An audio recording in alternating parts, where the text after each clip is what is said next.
Interested ka bang kumuha ng credit card sa Union Bank, specifically Union Bank Rewards Visa Platinum?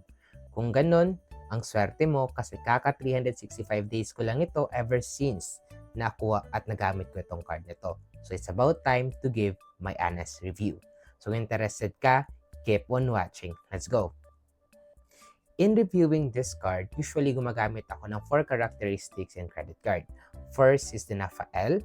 Second is the monthly interest rate, kung magkano yung interest. Third is the promos and rewards.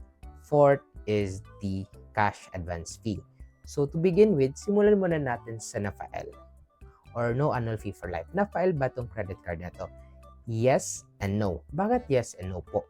Yes, if first credit card mo tong Union Bank Rewards Visa Platinum sa Union Bank, including Citibank if first credit card mo to.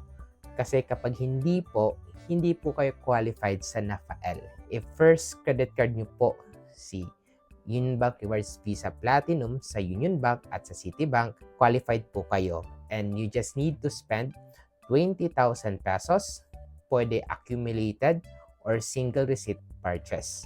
Ano po meaning ng single receipt purchase? It means that spend ka lang agad, isang purchase mo lang, like bili ka ng TV worth 20,000, so na-file ka na agad.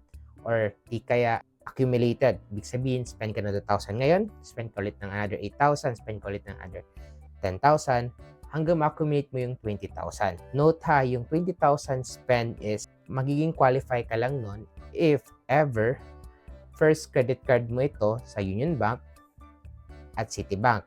Second is, nagawa mo yung 20,000 spend within the 60 days of your approval. So kung nagawa mo lang yung 20,000 spend, then lumampas ka na 60 days after your approval sa paggawa ng credit card na ito, hindi ka na magiging NAFA-L. So paano po pag hindi ko siya first credit card, gusto ko lang kumuha nito? Kung ganon, yung may shift fee ka na 2,500 pesos based na rin sa website ni Union Bank. Next is the monthly interest rate. Magkano bang monthly interest rate ng card na ito? So based sa kanilang portal, 3% lang po yung interest rate. Meaning, if nag-spend ka, let's say, 100 pesos, yun yung na-spend mo 3% lang yung interest mo monthly, like 3 pesos lang. So kung 1,030 pesos. Medyo cheaper siya compared sa mga unregistered na nagpapaloan, like yung mga loan shark that may rate na 5-10%, yung iba pa nga 15%, right? So sobrang mahal. So maganda tong credit card na to if you're looking for a small rate na credit card, yung maliit na yung monthly interest rate. Pero yun nga lang, may better credit card nito, like yung video installment card, na mas mababa yung interest rate compare dito. Kasi based dito, yung monthly, yung video installment card po kasi, may 1% interest rate lang siya. Pero this card kasi is made for people na mahilig sa installment. So kung at loan, kung hindi ka ganun klase na tao, like gusto mo lang yung may credit card ka, earn ng points, maganda tong card na to. So next is promos and rewards. In terms of promos and reward, this card is awesome. Bakit po? Because you earn 1 point in every 30 pesos spent. Like nung pumunta po ako sa Jollibee, McDo, bumili lang ako ng worth 50 pesos. Ginamit ko po siya sa mga POS machine nila. Like, di ba, may mga digital dyan. Ginamit ko siya. Chinek ko talaga if I will earn points.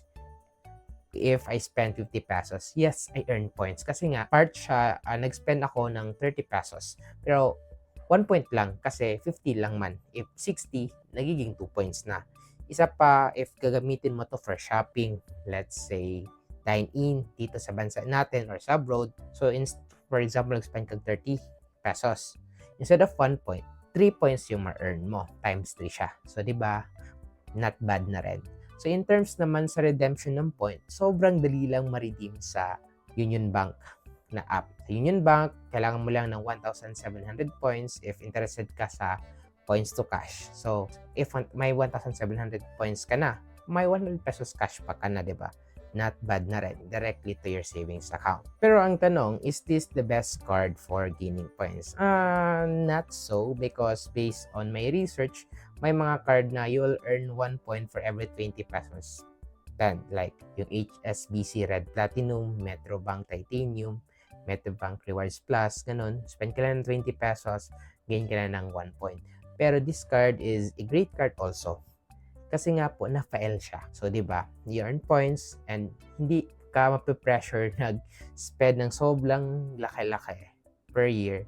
And magkikeep mo talagang credit card na to whenever you need it kasi na-file siya. So, next is the cash advance fee. Mura ba ang cash advance fee na card na to? So, based on my research, yung cash advance fee naman ng mga yung Union Bank card is 200 pesos lang.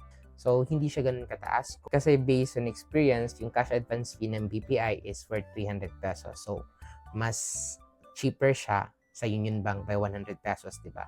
Save ka na rin ng 100 pesos. So, overall, maganda ba tong credit card na to?